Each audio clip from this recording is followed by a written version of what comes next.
अगर आप भी लेना चाहते हैं देश दुनिया की तमाम जानकारी तो आज ही सब्सक्राइब करें हमारे चैनल को। साथ ही नीचे दिए बेल आइकन को जरूर दबाएं ताकि हर अपडेट आप तक पहुंच सके। नमस्कार, साक्षी न्यूज नेटवर्क पर आप सभी का स्वागत है। प्रधानमंत्री नरेंद्र मोदी सहित भाजपा के वरिष्ठ नेताओं ने भारतीय जनसंघ के संस्थापक श्यामा प्रसाद मुखर्जी की 68वीं पुण्यतिथि पर बुधवार को उन्हें श्रद्धांजलि अर्पित की और राष्ट्रीय एकता को मजबूत करने के उनके प्रयासों को याद किया। प्रधानमंत्री मोदी ने ट्वीट कर कहा, श्यामा प्रसाद मुखर्जी की पुण्यतिथि पर उन्हें याद कर रहा हूं। उनके महान आदर्श, समृद्ध विचार और लोगों की सेवा करने की प्रतिबद्धता हमें प्रेरित करती रहेगी। राष्ट्रीय एकता के उनके प्रयासों को कभी भुलाया नहीं जा सकेगा। केंद्रीय गृह मंत्री अमित शाह ने डॉक्टर मुखर्जी को सांस्कृतिक राष्ट्रवाद का शिल्पी बताया और कहा कि वह न सिर्फ मातृभाषा को शिक्षा का माध्यम बनाने के पक्षधर थे, बल्कि मानते थे कि विकास में जन भागीदारी के बिना कोई भी देश प्रगति नहीं कर सकता। उन्होंने कहा, डॉक्टर मुखर्जी ने सत्ता की लालसा नहीं बल्कि राष्ट्रीय पुनर्निर्माण के ध्येय को लेकर जनसंघ की स्थापना की। डॉक्टर मुखर्जी ने देश की अस्मिता और अखंडता की रक्षा के लिए अपना सर्वस्व न्योछावर कर दिया। उन्होंने भारत का पुनः विभाजन होने से बचाया। उनका त्याग, समर्पण और उनके आदर्श युग युगांतर तक आने वाली पीढ़ियों का मार्गदर्शन करते रहेंगे। ऐसे अभिजात देशभक्त के बलिदान दिवस पर उन्हें कोटिशः नमन। भाजपा अध्यक्ष जेपी नड्डा ने ट्वीट किया, सांस्कृतिक राष्ट्रवाद की अवधारणा लेकर भारत की एकता और अखंडता के लिए अपना संपूर्ण जीवन राष्ट्र के नाम समर्पित करने वाले जनसंघ के संस्थापक महान राष्ट्रभक्त श्रद्धेय डॉक्टर श्यामा प्रसाद मुखर्जी जी के बलिदान दिवस पर कोटि कोटि नमन। रक्षा मंत्री राजनाथ सिंह ने कहा, भारतीय जनसंघ के संस्थापक और हम सबके प्रेरणा स्रोत डॉक्टर श्यामा प्रसाद मुखर्जी की पुण्यतिथि के अवसर पर मैं उन्हें श्रद्धापूर्वक स्मरण और नमन करता हूं। उनके विचार देश और समाज को सदैव दिशा देते रहेंगे। उल्लेखनीय है कि देश के पहले प्रधानमंत्री पंडित जवाहरलाल नेहरू ने श्यामा प्रसाद मुखर्जी को अपनी अंतरिम सरकार में उद्योग और आपूर्ति मंत्री के रूप में शामिल किया था, लेकिन पंडित नेहरू और पाकिस्तान के तत्कालीन प्रधानमंत्री लियाकत अली के बीच हुए समझौते के पश्चात डॉक्टर मुखर्जी ने मंत्रिमंडल से त्यागपत्र दे दिया था। श्यामा प्रसाद मुखर्जी ने तत्कालीन कांग्रेस सरकार द्वारा अनुच्छेद 370 के तहत जम्मू और कश्मीर को विशेष राज्य का दर्जा देने का मुखरता से विरोध किया था। श्यामा प्रसाद मुखर्जी को 11 मई 1953 को परमिट सिस्टम का उल्लंघन कर कश्मीर में प्रवेश करने के लिए गिरफ्तार कर लिया गया था। वर्ष 1953 में 23 जून को जेल में रहस्यमयी परिस्थितियों में उनकी मृत्यु हो गई थी। भाजपा उनकी पुण्यतिथि को बलिदान दिवस के रूप में मनाती है। जम्मू और कश्मीर से अनुच्छेद 370 को समाप्त करना भाजपा का बहुत पुराना मुद्दा रहा है। वर्ष 2019 में दोबारा सत्ता में आने के बाद मोदी जब दूसरी बार प्रधानमंत्री बने तो केंद्र सरकार ने जम्मू कश्मीर राज्य को विशेष दर्जा देने वाले अनुच्छेद 370 को निरस्त कर दिया। आज जब भाजपा के राष्ट्रीय मुख्यालय में पार्टी अध्यक्ष जेपी नड्डा ने श्यामा प्रसाद मुखर्जी की प्रतिमा पर पुष्पांजलि अर्पित करने के बाद पत्रकारों से बातचीत की तो उन्होंने कहा भी कि कश्मीर में जो सपना श्यामा प्रसाद मुखर्जी ने देखा था उसे प्रधानमंत्री नरेंद्र मोदी ने पूरा किया। आज डॉक्टर श्यामा प्रसाद मुखर्जी जी का बलिदान दिवस है और हम सब लोग उस महान आत्मा को श्रद्धांजलि देते हैं जिन्होंने भारत की एकता और अखंडता के लिए अपने जीवन का बलिदान दिया। हम सब जानते हैं कि देश के आज़ाद भारत के उन नेताओं में से एक रहे जिन्होंने देश की एकता और अखंडता के लिए अपना सर्वस्व न्योछावर किया। वह उनका सारा जीवन अगर हम देखें तो उपलब्धियों से भी भरा हुआ था और त्याग के साथ भी भरा हुआ था। अगर उपलब्धियों की बात करें तो एक शिक्षाविद के रूप में उन्होंने 33 वर्ष की उम्र में कलकत्ता यूनिवर्सिटी जैसे यूनिवर्सिटी का वाइस चांसलर बनना का पद स्वीकार किया। सीनेट में रहे, सिंडिकेट में रहे, वहाँ की विधान परिषद में रहे। बाद में वो यूनियन कैबिनेट के यहाँ सदस्य बने और बाद में उन्होंने भारतीय जनसंघ की स्थापना की। हम सब जानते हैं कि डॉक्टर श्यामा प्रसाद मुखर्जी का सारा जीवन, जब मैं कहता हूं कि उपलब्धि और त्याग से भरा, से हम ये कहना चाहेंगे कि उन्होंने कभी भी अपने आप को पद के साथ नहीं जोड़ा। उन्होंने हमेशा विचार के साथ अपने आप को जोड़ा। वो कलकत्ता विधानसभा, बंगाल विधानसभा के सदस्य रहे, उन्होंने वो पद छोड़ा।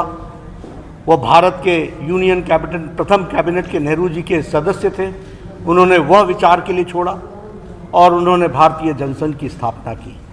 हम ये भी जानते हैं कि उन्होंने जम्मू कश्मीर भारत का अभिन्न अंग बने, धारा 370 समाप्त हो, 35A निरस्त हो, इसके लिए उन्होंने उस समय आंदोलन चलाया था और कहा था एक विधान, एक प्रधान, एक संविधान।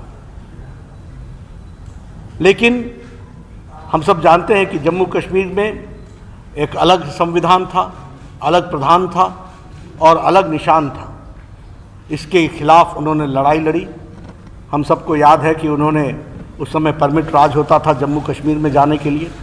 1953 11 मई को उन्होंने बिना परमिट के लखनपुर बॉर्डर को जम्मू कश्मीर में जाने के लिए क्रॉस करना चाहा। उन्हें गिरफ्तार किया गया और हम यह भी जानते हैं कि उनकी मृत्यु की सूचना आई 23 जून 1953 और उस समय जब 1953 में सूचना आई तो यह पता चला कि बहुत ही रहस्यमय ढंग से उन्होंने अंतिम सांसें ली हैं। यह बताता है कि उन्होंने अपना सारा जीवन बलिदान दिया देश की एकता और अखंडता के लिए, जम्मू कश्मीर को बचाने के लिए। और आज हमको संतोष इस बात का होता है कि मोदी जी के नेतृत्व में धारा 370 समाप्त हुई है, 35A निरस्त हुआ है और अब कश्मीर भारत का अभिन्न अंग बना है। इस बात का हम सबको संतोष भी होता है। मित्रों, आप समझिए 1953 की बात, जब उनकी रहस्यमय ढंग से मौत हुई होगी, कांग्रेस पार्टी के लोगों ने उस समय कोई इंक्वायरी नहीं कराई, कोई जानकारी हासिल नहीं की और उस समय उनकी माताजी, श्रद्धेय माताजी ने जो पत्र नेहरू जी को लिखा था उसमें उन्होंने स्पष्ट लगा था कि तुम्हारी थोथी दलीलें मैं नहीं सुनना चाहती, मुझे जांच चाहिए और जांच होनी चाहिए। लेकिन कांग्रेस के लोगों ने उस समय उस बात को दबा दिया। उन्होंने साफ आरोप लगाया था कि जम्मू कश्मीर की सरकार ने हमारे बेटे को रहस्यमय तरीके से मारा है और आप उनके ऊपर पर्दा डाल रहे हो। ये बात उनकी माता जी ने चिट्ठी में जवाहरलाल नेहरू को लिखी थी। लेकिन आज उनके कहे श्यामा प्रसाद मुखर्जी जी के जीवन से प्रेरणा लेकर के करोड़ों भारतीय जनता पार्टी के कार्यकर्ता देश की एकता और अखंडता के लिए तत्पर हैं और देश को मजबूत बनाने के लिए लगे हैं। सच्ची श्रद्धांजलि उनको यही है कि हम उनके बताए रास्ते पर चलें, विचार के साथ जुड़ें और विचार को आगे बढ़ाने का काम करें। आज जहां हम उनको याद करते हैं, वहीं करोड़ों कार्यकर्ता उनसे प्रेरणा लेकर के भारत को मजबूत बनाने में अग्रसर हैं। एक समय था जब देश में लगातार बैंक घोटाले सामने आ रहे थे, लेकिन केंद्र सरकार की सख्ती के बाद घोटाले के आरोपी कानून की जद में भी आ रहे हैं और उनसे वसूली भी की जा रही है। प्रवर्तन निदेशालय ने बैंक धोखाधड़ी के आरोपी विजय माल्या, मेहुल चोकसी और नीरव मोदी की अब तक जो संपत्ति जब्त की थी, उसमें से 9,371 करोड़ रुपए की संपत्ति सरकारी बैंकों को ट्रांसफर कर दी गई है। अब सरकारी बैंक तीनों भगोड़े आर्थिक अपराधियों की संपत्ति से अपने नुकसान की भरपाई कर सकेंगे। खास बात यह है कि ईडी ने इन तीनों भगोड़ों की अब तक 18,170.02 करोड़ रुपए की संपत्ति जब्त की है, जो कि बैंकों को हुए कुल नुकसान का 80.45% है। प्रवर्तन निदेशालय ने बताया है कि पीएनबी घोटाले और भगोड़े कारोबारी विजय माल्या की बंद हो चुकी किंगफिशर एयरलाइंस से जुड़े धोखाधड़ी मामलों में बैंकों की करीब 40% रकम की वसूली धन शोधन निवारण अधिनियम यानी पीएमएलए के तहत जब्त किए गए शेयरों की बिक्री से हुई है। ईडी ने कहा कि माल्या को उधार देने वाले गठजोड़ की ओर से ऋण वसूली न्यायाधिकरण यानी डीआरटी ने बुधवार को यूनाइटेड ब्रेवरीज लिमिटेड यानी यूबीएल के 5800 करोड़ रुपए से अधिक के शेयर बेचे, जिन्हें एजेंसी ने पीएमएलए प्रावधानों के तहत जब्त किया था। ईडी ने यह कुर्की 65 वर्षीय माल्या के खिलाफ अपनी आपराधिक जांच के हिस्से के रूप में की। माल्या इस समय ब्रिटेन में है। ईडी ने कहा कि मुंबई में विशेष पीएमएलए अदालत के निर्देश पर उसने जब्त किए गए शेयर जो यूबीएल के लगभग 6,600 करोड़ रुपए के शेयर एसबीआई की अगुवाई वाले गठजोड़ को सौंपे, जिसके बाद डीआरटी ने यह कार्रवाई की। जांच एजेंसी ने कहा कि विजय माल्या और भगोड़े हीरा व्यापारी नीरव मोदी और मेहुल चोकसी जो पीएनबी घोटाले में शामिल थे, उन्होंने सार्वजनिक क्षेत्र के बैंकों को उनकी कंपनियों के जरिए धन की हेराफेरी करके धोखा दिया, जिसके चलते बैंकों को कुल 22,585.83 करोड़ रुपए का नुकसान हुआ। अब तक एजेंसी ने इन 2 बैंक धोखाधड़ी मामलों में कुल 18,170.02 करोड़ रुपए की संपत्ति कुर्क की है। ईडी ने कहा कुल 9,041.5 करोड़ रुपए की संपत्ति जो बैंकों को हुए कुल नुकसान का 40% है, सार्वजनिक क्षेत्र के बैंकों को सौंप दी गई है। जांच एजेंसी ने आगे कहा कि शेयरों की बिक्री से 800 करोड़ रुपए की और वसूली 25 जून तक होने की उम्मीद है।